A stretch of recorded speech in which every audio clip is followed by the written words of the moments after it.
Hey, how you doing? This is a photography news podcast. I sometimes call this the quick shutter cast, and it's a non-rehearsed kind of thing. I see some news come across the platforms, and it's all obviously related to photography, and so I kind of give my take on it.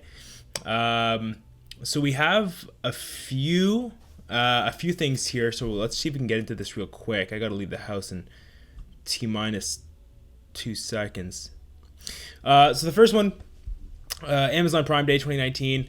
There's some really good deals here. If you're a growing photographer and you're looking to start up, maybe you started shooting mobile, and you want. Let me just fix my camera here. That's how you know I'm a pro. Maybe you're a starter, and you want a good setup here. We're looking at, a good vlog setup here, sort of decent. EOS, the 200D, it comes with two lenses. Let's see what else is there here. The T6 is going to come with the 18 to 55 plus 75 to 300. Not a good vlogging cam or anything like that, but here's what I will say: really good vlog setup for somebody who doesn't mind taking a little extra time to set up some light. Canon EOS M50. It's going to come with the 15 to 45. The reason I brought up the light is because you're going to need some. Lowest is f3.5, but obviously as you hit up to that 45 millimeter in the zoom range, you're gonna get to the 6.3. So depending on what you're shooting, where you're shooting, you might need a light setup. That's a good deal for you there. You got some SD cards, stuff like that.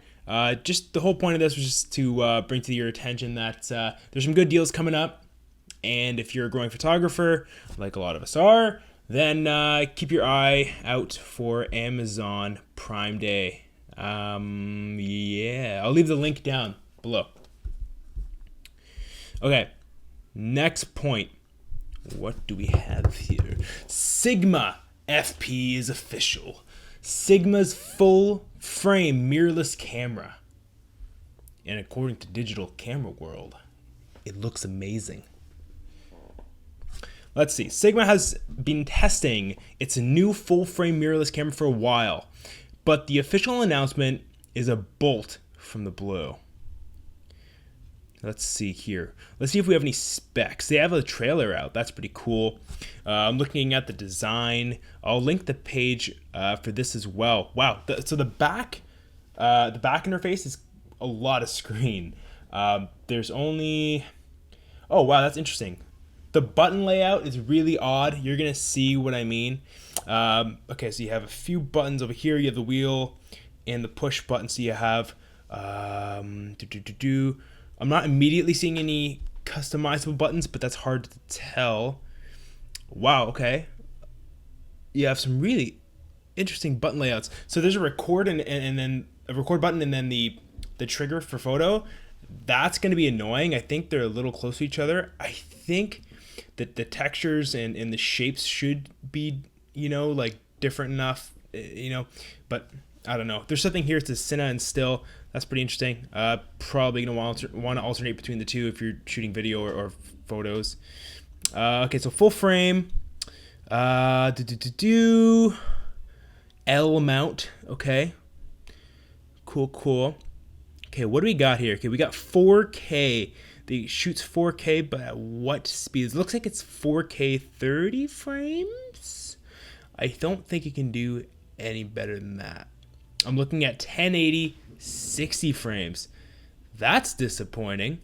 That's not that good at all.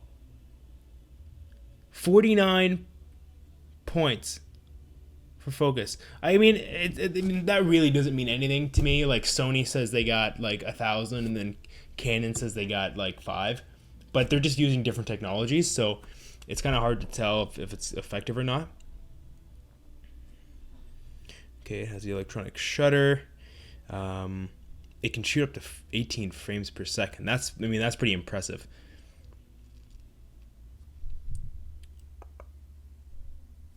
Okay, ISO sensitivity 100 to 25,600. Okay, yeah. I mean, honestly, the header was really misleading. I think at best, this positions them in a good competing spot with some of the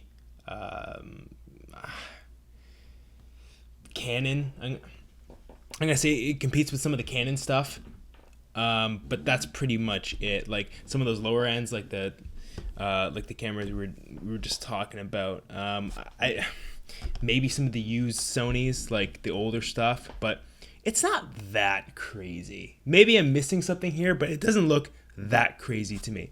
Wow, my voice is being really weird there. True. Well, I mean, hey, it looks really sleek, right? Like, I don't know if I like the design, but it's sleek, right? Okay, next topic. I'm actually not going to talk about. I want to talk about the other one. Forget this. Okay, Panasonic.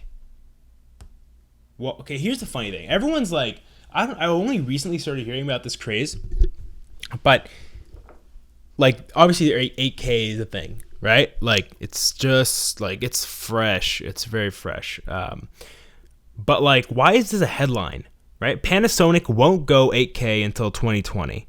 Sorry, until 2022. And then no 8K from Sony, Canon, or Nikon until 2021. Who cares? Honestly, who actually cares? I think the timeline actually makes sense, to be honest with you.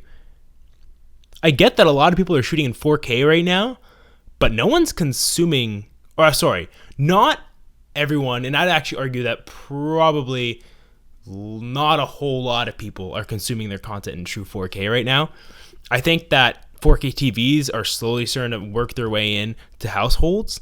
I really don't think there's that many 4K monitors or TVs for like the average consumer. So I don't know, 8K, to me 8K is just like an editor's paradise, right? They can crop in, it's easy to stabilize footage that way, but I just really wanted to briefly bring that up because who honestly cares? Like maybe by that time, right? That's what I mean by I think that timeline actually might make sense. Maybe by that time, we'll start seeing like more 8K TV, more like the actual supported devices. Anyways, there's not really.